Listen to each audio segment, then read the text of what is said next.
65 इमारतों के निवासियों को राहत देने के लिए मुख्यमंत्री देवेंद्र फडणवीस का आभार व्यक्त किया गया। हाल ही में मुख्यमंत्री फडणवीस ने 65 इमारतों के निवासियों के लिए एक राहत योजना का ऐलान किया, जिससे इन लोगों को लंबे समय से चल रही परेशानियों से राहत मिली है। इस फैसले को लेकर इमारतों के निवासियों ने मुख्यमंत्री का धन्यवाद करते हुए उनकी पहल की सराहना की।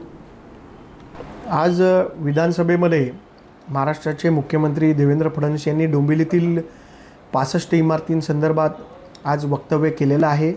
65 इमारतींतील लोकांना बेघर होऊन देणार नाही असं वक्तव्य त्यांनी केलेलं आहे। आज विधानसभेच्या अधिवेशनाचा शेवटचा दिवस होता।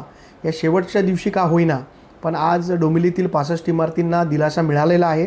त्याबद्दल मी देवेंद्र फडणवीस साहेबांचे खूप खूप आभार मानतो। त्याचबरोबर त्यांनी अजून एक त्याच्यामध्ये घोषणा केली आहे की याचे जे खोटे कागदपत्र बनवणारे लोक आहेत आणि ज्यांनी लोकांची फसवणूक केली आहे त्यांच्यावर कडक कारवाई करून त्यांना जेलची हवा खायला पाठवणार आहेत।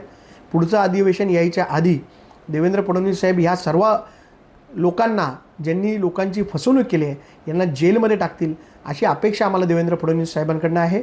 परंतु आता तरी तात्पुरतं या 65 इमारतीतील लोकांना दिलासा मिळाला त्याबद्दल मी त्यांचा आभार मानतो।